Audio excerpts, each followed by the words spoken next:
Hi everyone, and welcome to the first episode of my Stuarts vlog. In this first episode, I want to give some of the background to our course, looking at the first Stuart king, James I. He became king in 1603 when Elizabeth died, and the end of the Tudor dynasty and the passing on of the crown to the Stuarts. James was already king in Scotland, of course, and came south, I think, with ideas that England was going to be paved with gold and really end all his problems and worries. And of course, it doesn't work out like that. And a lot of the problems that Charles I faces in the late 1620s and into the 1630s and 40s are already problems, but when he takes power in 1625, when Charles's father James dies. So I want to look at firstly the money side of things, and then a bit of foreign policy and religion, and show you how the themes that we are familiar with were already present there before. So firstly, in terms of money, money was already an issue between Parliament and the King in James's rule, and partly this is because Elizabeth had been so frugal in her living. She had managed to live off about £300,000 a year in peacetime, and had done that by managing her finances well, and also by being a single and older queen. She didn't have as many needs in terms of outgoings as James I, with a younger family, had coming down from Scotland. So immediately the spending of the crown jumped from about £300,000, like I said, to about £400,000 straight off, and actually peaked in 1621 at £522,000. Parliament was pretty grumpy about this because they were asked to meet the shortfall of things. Now, the idea in those days was that the crown would, in peacetime, live off its ordinary revenue, and that was derived from some medieval practices, things like wardship, purveyance, which is the old medieval practice of where the crown could buy up provisions for the court below the market rate and sell them off at a bit of a cheeky profit. So some medieval practices, and of course Charles taps into that in the 1630s. Crown lands were a big source of income, and you could make money out of crown lands either by selling them. Elizabeth sold off about £800,000 worth of crown lands. Of course, the downside of that is quick money and ready money, but it does mean, of course, once it's gone, there's no more way of making an income from it. The other way of making money out of crown lands was to lease them to people, and James did quite a lot of that, but James tended to want to lease them to people that he was trying to keep on side, and so he would lease them out at a bit of mates rates rather than trying to get full market value for it, so it wasn't tapped as well as it might have been. And then the third way, so medieval practice crown lands, and the third way was our old friend tonnage and poundage. And by 1621, that was bringing in about 3 times as much as crown lands, and that was becoming more and more important as part of that package of ordinary revenue. Beyond that, the crown needed to go to Parliament and ask for extra money, subsidy, as it was called, and essentially we would call that taxation. Now, Parliament, as I say, was not keen on giving more money out to James, because they felt that if this amount of money had been good enough for Elizabeth, then why wasn't it good enough for James? And they felt that he was being extravagant to a degree that they were not happy with. And that's true, but the whole picture actually is that both James was extravagant, unnecessarily so, and crazily so in many ways. And you can look into that if you want to. But also, his expenses had grown, partly because inflation was beginning to be a thing, partly because there was a measure of corruption amongst officials in England at the time, not the Crown's fault or responsibility, that, but meant that they were receiving less money than was being advertised. And thirdly, because James was having to maintain garrisons in both Ireland and the Netherlands, and there was a significant cost involved in that too. So all that to say, money, this issue doesn't pop out of nowhere between the tonnage and poundage issue in particular with Charles I and taxation and all that sort of bitterness. It's already an issue, and Parliament are already looking at it and feeling pretty grumpy about it by the mid-1620s. Now, secondly, religion and sort of foreign policy package that goes with that. James I was a Calvinist, a Protestant, and he came south at a time when England was still at war with Catholic Spain. But in 1604, just a year into his reign, peace was achieved with Catholic Spain. And from that time on, James decided that really what he wanted to do was to be a kind of a peacemaker in Europe and look to find a way, a path of compromise, as it were, between the Protestants and Catholics. Parliament actually quite liked the idea of James being the leader of Protestantism against Catholicism, but James was much more for this middle way.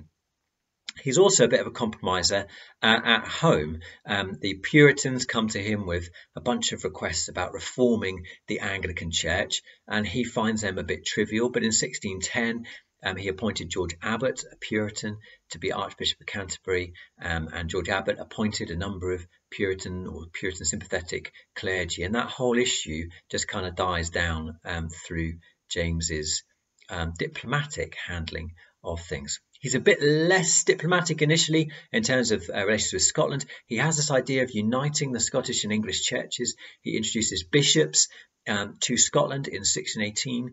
But he does back down the following year when he has this idea of bringing a prayer book to Scotland. Now, you remember that Charles gets in lots of trouble with that, but James tries to introduce it, hears the concerns of the Scots and the anger and outrage, and pulls back and doesn't go through with his idea. However, the biggest thing really that causes trouble for James, and unfortunately so for him, was foreign policy.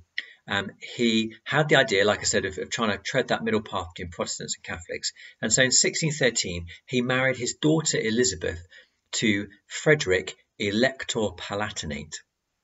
Now, Elector Palatinate means that Frederick was one of the electors of the Holy Roman Emperor, and Palatinate meant that his territory that he governed was in the Rhine area, kind of on the French-German border. So having married his daughter to a Protestant, James's idea was to marry his son, Charles, to a Catholic, and thereby, in the one family uniting both Protestant and Catholic. And so he set off to try and James set off to try and get Charles married to the Spanish princess, and that those negotiations drag on for quite a long time.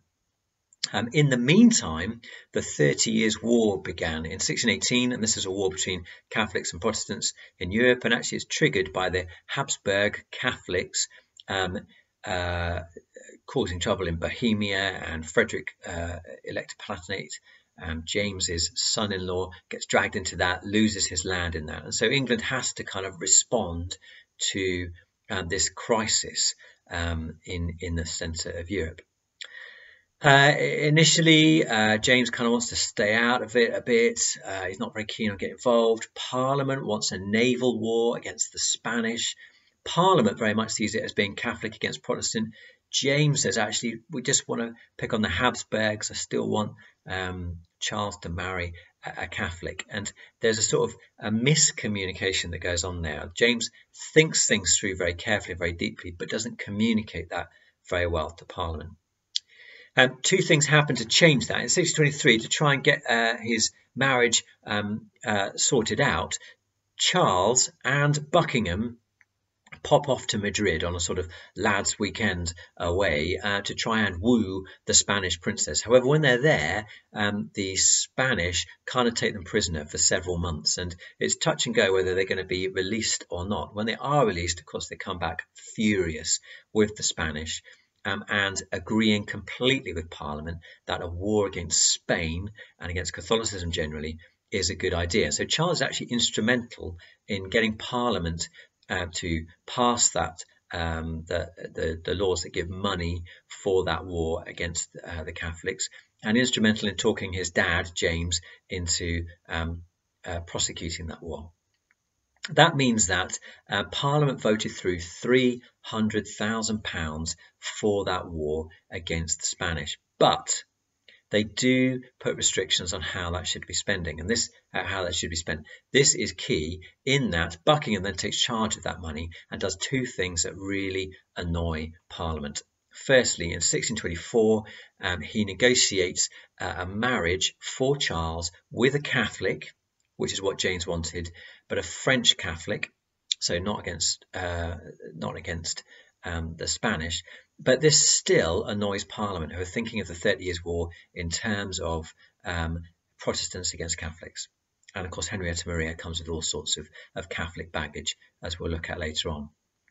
The second thing that Buckingham does was that instead of focusing on a naval war, which Parliament felt could be fought cheaply and perhaps even would bring with it prize of capturing Spanish ships with gold and whatnot, Buckingham embarks on a campaign to try and retake the land in the Palatinate that Frederick, elected Palatinate, had lost at the start of the 30 Years' War.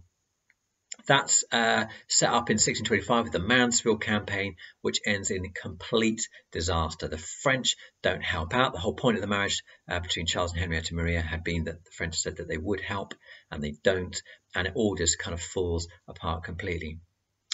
And to cap all that off, Buckingham had also sent money to help Dutch and Danish allies in their fight against Catholics. And Parliament, although sympathetic to that, were pretty cross about trying to fund other nations' conflicts with their money. All in all, by 1625, when James dies and Charles becomes king, firstly, I want you to remember that Charles is not kind of magicked out of nowhere into the crown. He already has this relationship with Parliament, and he's already been dealing with them, and they know him, and they know kind of what he's about. Secondly, they already know Buckingham. Buckingham has already messed about with their intentions and has let them down in their view. And thirdly, there's this anti-Catholicism strand already there, and that's been there really since Henry VIII's break with Rome in the previous century.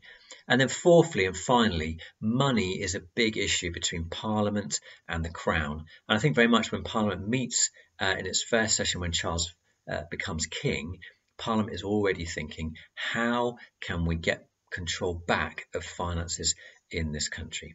Thanks so much, and I'll see you next time when we start looking at Charles I.